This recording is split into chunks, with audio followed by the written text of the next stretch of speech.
বন্ধুরা, এখন রথযাত্রা উৎসব চলছে। আর রথযাত্রা এখন ভগবান জগন্নাথ দেবের ভীষণই পছন্দের একটা পদ আমি আজকে আপনাদের বানিয়ে দেখাচ্ছি। আর নাম হচ্ছে খাজা।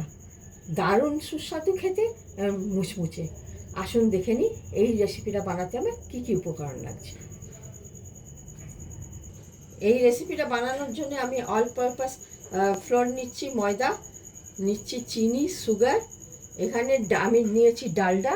আপনি এর জায়গায় বিশুদ্ধ গাওয়া ঘিও নিতে পারেন, রিফাইন্ড অয়েল, আর ছোটো এলাচ আর কিশমিশ নিচ্ছি। আসুন এই রেসিপিটা আমি কীভাবে বানাবে দেখে নিই। এখানে আমি একটা উঁচু পাত্র নিয়েছি, তার মধ্যে আমি 500 গ্রাম ময়দা এর মধ্যে আমি দিয়ে দিলাম। এর মধ্যে সামান্য একটু লবণ দেবো, নুন দেব, কালো জিরে অল্প, 5 চামচ এর মধ্যে আমি রিফাইন্ড অয়েল দেবো, বড় চামচের। 500 গ্রাম ময়দা নিয়েছি, 5 চামচ দেবো। এটাকে শুকনো হাতে ভালো করে মিশিয়ে নেব। দেখুন ভালো করে মেশানো হয়ে গেছে।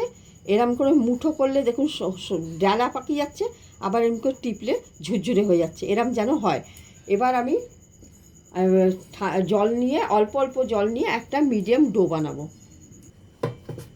এই দেখুন এটা মাখা হয়ে গেছে ভালো করে। এটা টিপলে দেখুন আবার উঠে আসছে, এটা ভালো মতন মাখা হয়ে গেছে। এবার কিছুক্ষণের জন্য এটা ঢাকা দিয়ে রাখবো। আর আমি একটা চিনির রস তৈরি করব। চিনির রস বানাবার জন্যে আমি এখানে গ্যাস অন করে একটা ডেচকি বসিয়ে দিয়েছি। এখানে 1.5 গ্লাস আমি জল দেবো, 1 গ্লাস বড় গ্লাসের, আর দেবো 1/2 গ্লাস, আর দেবো 250 গ্রাম চিনি, যেটা ছিল আমি দিয়ে দেবো। একটা 2 তারের চাশনি, গাঢ় চাশনি একটা তৈরি হবে। রস একদিকে তৈরি হচ্ছে। এবার এখানে আমি ডোটাকে আরেকবার আমি খুলে ভালো করে একবার মেখে নেবো। একবার মেখে নিয়ে এটাকে 5টা নেচি বানাবো, বড় বড় 5টা। দেখুন 5টা নেচি বানিয়ে নিয়েছি। এবার একটা করে নেচিকে আমি রিফাইন্ড অয়েলে ডুবিয়ে আমি রুটির মতন করে বেলে নেব। এ দেখুন রুটিটা হয়ে গেছে। এবার এর মধ্যে একটু ডালডা ঘি একটুখানি নিয়ে আমি পুরো গায়ে মাখিয়ে নেব। ঘি মাখানোর পর এবার এটাকে ফোল্ড করব।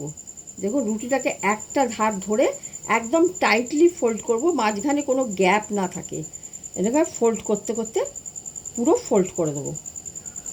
এই দেখুন এটা ফোল্ড হয়ে গেছে। এটাকে একটুখানি এরম করে নেড়ে নিয়ে এটাকে আলাদা রেখে দিয়ে আরেকটা নেচি আমি বেলে নেব সেমভাবে। সেকেন্ড বেলা রুটির মধ্যেও আমি এরম করেই সেমভাবে ডালডা ঘি আমি মাখিয়ে নেব। দেখুন মাখানো হয়ে গেছে। এবার যে আগের রুটিটা ছিল ওটাকে এক ধারে রেখে আবার সব শুদ্ধ নিয়ে আবার সে ফোল্ড করব, মাঝখানে যেন কোনো গ্যাপ না থাকে। পুরো টাইটলি আমি রোল করে দেবো পুরো।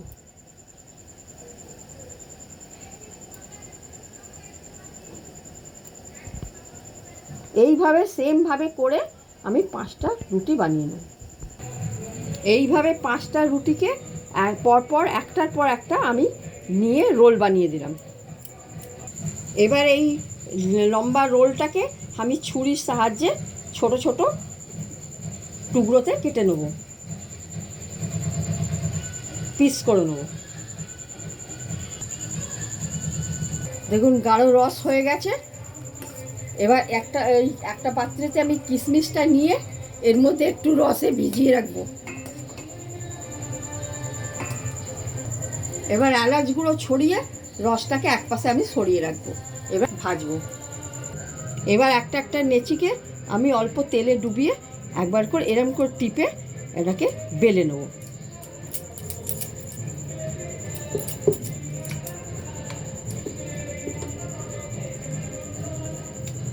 এই রকম করে খাজা আমি বেলে নেব।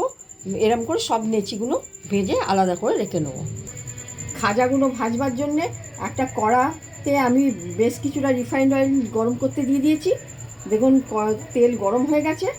এবার আমি একটা একটা করে খাজাগুলোকে এর মধ্যে দিয়ে দেবো। দেখুন এটা লাল লাল একটু মিডিয়াম লাল হবে। অনেকেই ভাবে কি ঘি দিয়ে এতখানি ভাজা খাজা শরীরের পক্ষে ক্ষতিকারক, কিন্তু যখন গরম রিফাইন্ড অয়েলে যখন খাজাগুলো ভাজার জন্য দেয়া হয় তখন এই ঘিগুলো গলে গিয়ে পুরো রিফাইন্ড অয়েলেই চলে আসবে। আর এর মধ্যে শুধু লেয়ারগুলোর জন্যে আমাদের ঘিটা দেওয়া দরকার, লেয়ার খাজার যেটা বিশেষত্ব। দেখুন দেখুন ভাজা ভাজা হয়ে গেছে।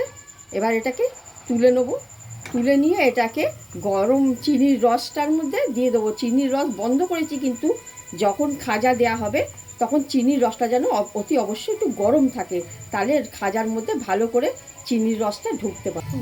এই দেখো চিনি রসের মধ্যে আমি ডুবিয়ে দিলাম।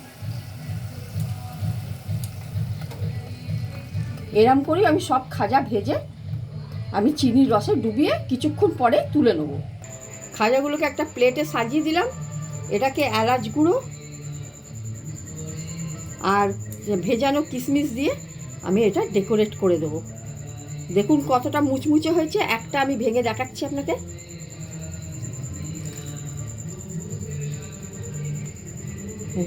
এটা বাড়িতে বানান, জগন্নাথ দেবকে নিবেদন করুন আর রথযাত্রাতে খেয়ে আনন্দ উপভোগ করুন। ধন্যবাদ।